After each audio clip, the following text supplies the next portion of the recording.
brothers came to Houston looking for the American dream. Along the way, they discovered their flair for authentic Mexican dishes and opened a restaurant, but just days later, it was destroyed in a fire.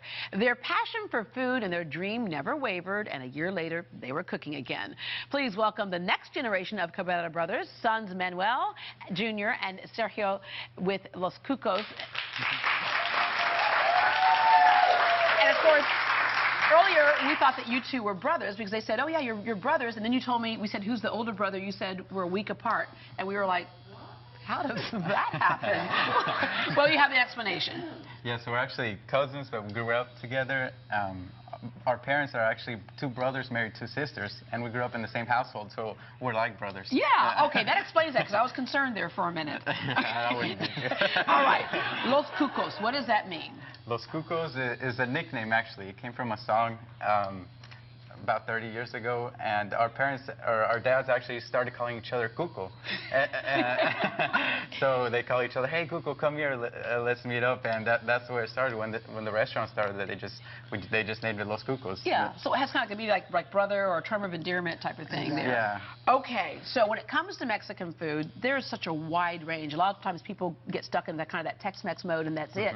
But when you go to Mexico, the food is so different across an entire country. You reflect a little bit of all that. Yes, our menu is huge to represent every section of the country, and all our products are fresh, and we actually brought several of our unique, most popular items for you to try. Okay, you know, that's good, because people oftentimes ask me, is it really good? And I just think it is just my job. I'm not doing this because I want to, but it's my job to taste this to make sure. Of course, right? it's only for the job. Otherwise, and I love Mexico. I've traveled all around Mexico, so I'm sure I'll recognize some of these things here. So what do we have right here? Right here is our traditional fajitas, but they're to die for. I mean, once you have that, you won't ever try fajitas anyway.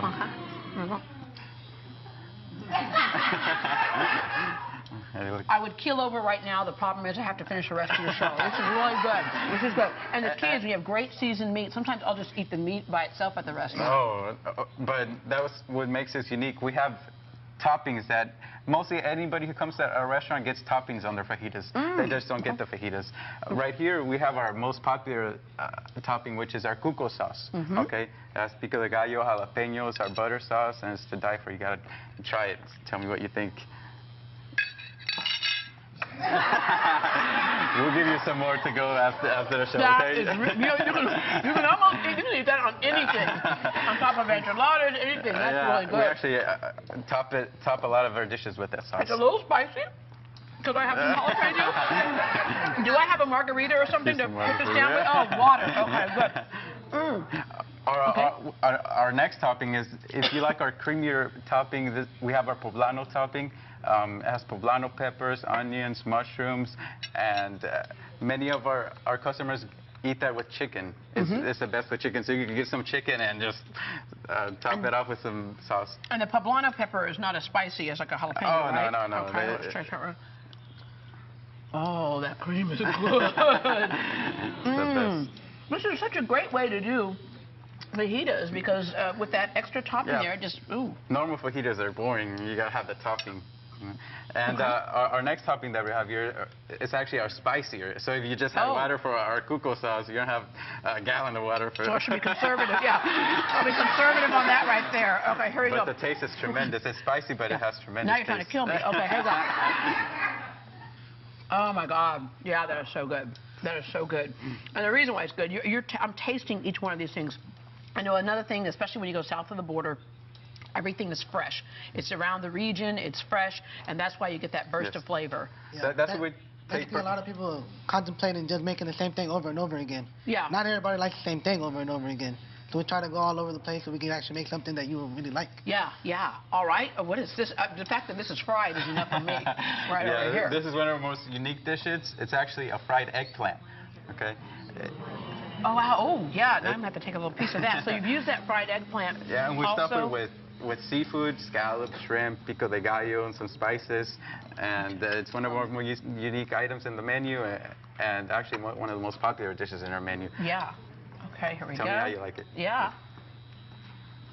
Okay, first of all, like I said, if it's fried, you got a good start right there. That's good, and what's cool about that is I grew up eating fried eggplant.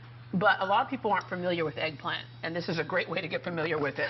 Oh yeah, most people have never had it, and when they think of it, oh, it's not that great. But once you have it, how we prepared with the scallops and the seafood, you can't go wrong with that dish. I don't speak very much Spanish, but the word porca is coming to mind for me right now, because I think is that pig in Spanish? Yeah, that's female pig. Yeah, okay.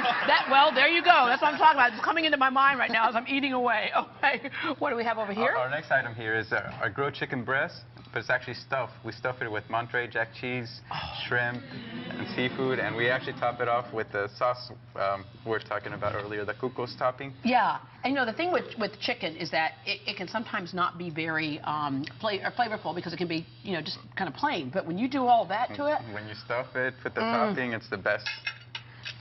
And I'm going to have to come in the restaurant and have that one right there, okay? We can box it up for you. You can box it up for me? We'll box it up after the show for you. My gosh. This is actually the most popular dish at our restaurant. It's a deep-fried avocado. We stuff it with Monterey Jack cheese and fajitas. I'm going to have to do it, okay? I'm going to have to do it. By the way, we'll let you know the entire audience is going home with a $15 gift card to Los Cucos. For more information on Los Cucos, you can call 281-376-4077, 281-376-4077, or log on to loscucos.com. Should I bite into it? Of course. A couple bites. Stop it. Well, let me tell you, Negrita loca for Los Cucos, okay? All right. Right now, let's check in with Great Day correspondent and animal lover Courtney Perna. She's out at the Wildlife Center of Texas learning some unique new skills. Courtney?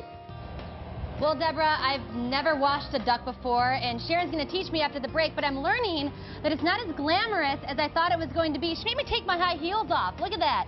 I'm wearing this suit. I got my gloves, so instead of being the glamour eye today, I'm the what? You are a safety diva today. I am the safety diva. If you're an animal lover, stick around after the break. I'll tell you how you can volunteer as well.